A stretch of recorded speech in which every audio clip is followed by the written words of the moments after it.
Fala pessoal, bem-vindos a mais um vídeo da Academia de Xadrez AXS.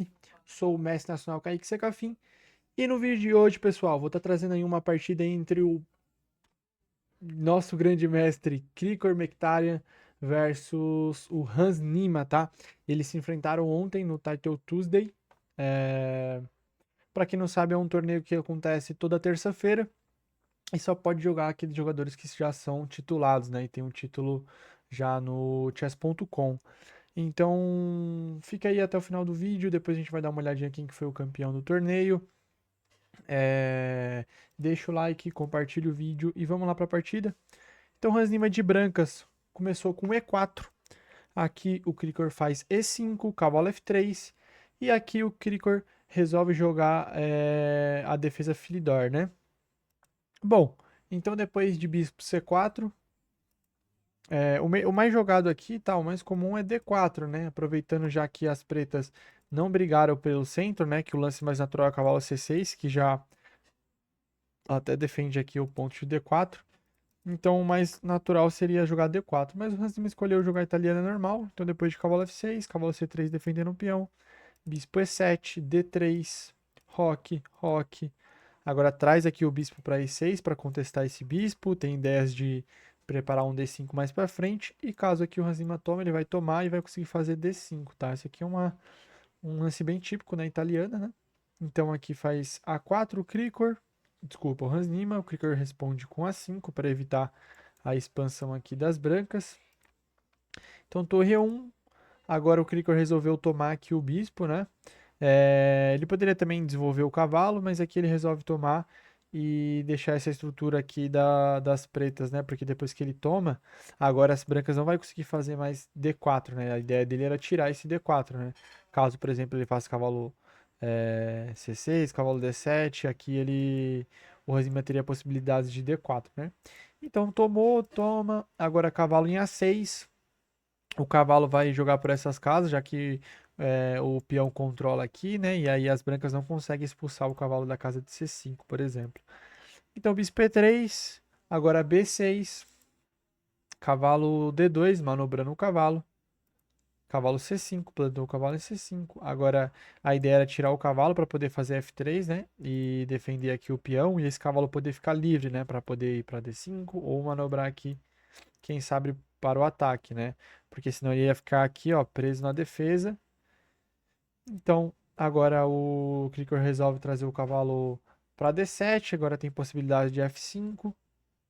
E ele vai tentar fazer um ataque aí no rei do Hans Niemann, né? Então, cavalo F1. Agora traz o bispo para G5, troca o bispo mal, né? O bispo mal aqui é porque ele tá vendo? Ó, que todos os peões é da mesma cor aqui do bispo das pretas. Então esse bispo aqui a gente fala que é o bispo mal, né? Porque ele fica atrás da estrutura dos peões dele e ele fica limitado, né? E depois, quando esse bispo bom aqui das brancas consegue invadir a posição lá, ele vai conseguir atacar por trás os peões, né? Então é importante trocar. Então, sabendo disso, o Rosnima não trocou, né? Manteve o bispo mal. Agora, bispo H4, tentando trocar novamente. E o Rosnima faz cavalo G3, bloqueando, né? Agora o Krikor faz torre E8, trazendo a torre para o jogo e dando essa casa aqui para o cavalo poder passar por aqui, né? Agora planta o cavalo na casa de D5, cavalo F8, manobrando, C3, dama D7, rei H1. O Hasnima tira o rei aqui dessa casa, né? Porque a ideia dele é agora tirar o cavalo, né? E ele não queria que o Krikor tomasse aqui com um cheque. E qual que é a ideia, né? Aqui foi um erro, tá? Esse lance, né? O Hasnima provavelmente calculou mal aqui a posição. Porque aqui o Krikor acabou errando, né? Jogou dama D8 para defender aqui. Mas qual que era a ideia do Hasnima aqui? A ideia era, depois de bispo por F2, ele fazer esse aqui, ó. E dar um duplo aqui no rei e na dama. Porque depois que toma, toma. Agora o rei tem que sair. E aí toma a dama. Mas qual que é o problema aqui? É que que ele provavelmente não viu é que o cavalo aqui, ó, tá caindo no final da linha, né? E aí agora as pretas têm, ó, duas 3 peças pela dama, né? E no geral, as 3 peças costumam ser mais fortes que a dama, né? Depende muito. Se, por exemplo, as brancas têm um ataque, aí a dama é bem possível que ela seja mais forte, porque ela consegue dar bastante cheque, enfim. Mas essa posição é uma posição fechada, né? Então aqui o Ranzima teria vantagem, né? O cavalo. Quer dizer, o Krikor teria vantagem. O cavalo pode vir aqui para F4, depois tem torre G8 e começa a ter vários temas aqui, né? Bom, mas o Krikor acabou não vendo também. Então ele decidiu voltar a dama. Agora o Hans Lima volta para G3. E o Krikor resolveu tomar, né? Para se livrar do bispo. E agora entrar numa posição de cavalos. 2 cavalos contra cavalo e bispo, né?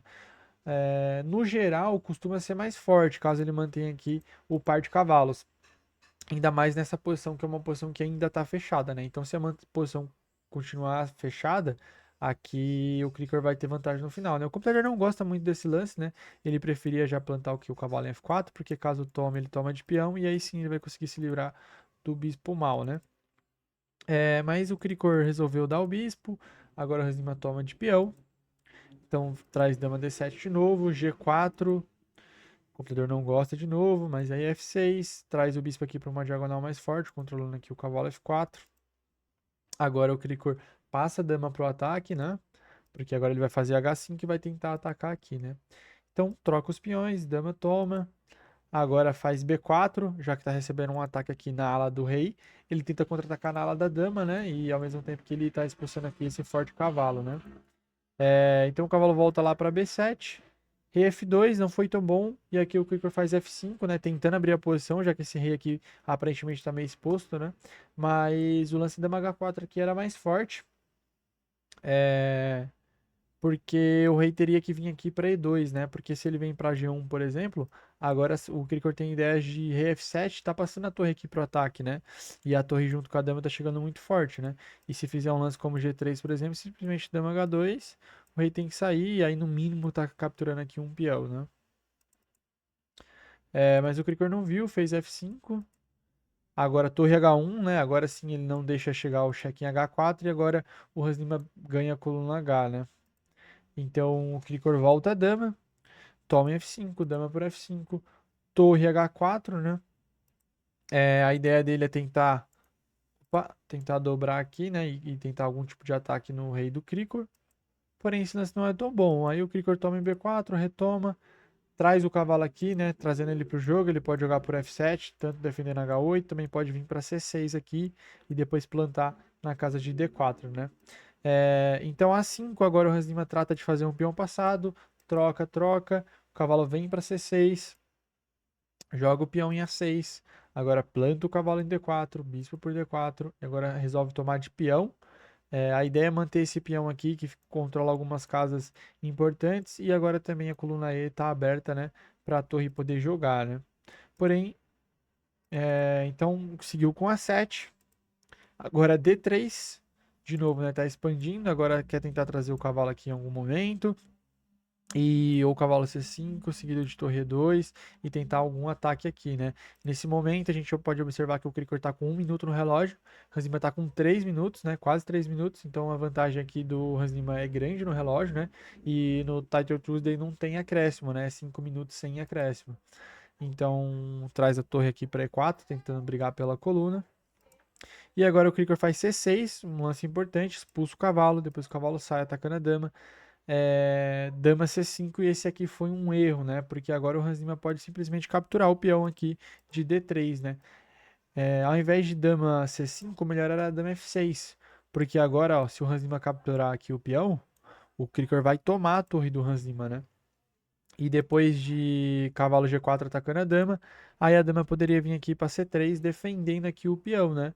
E, bom, poderia seguir, por exemplo, torre em A2, segurando aqui a segunda fileira.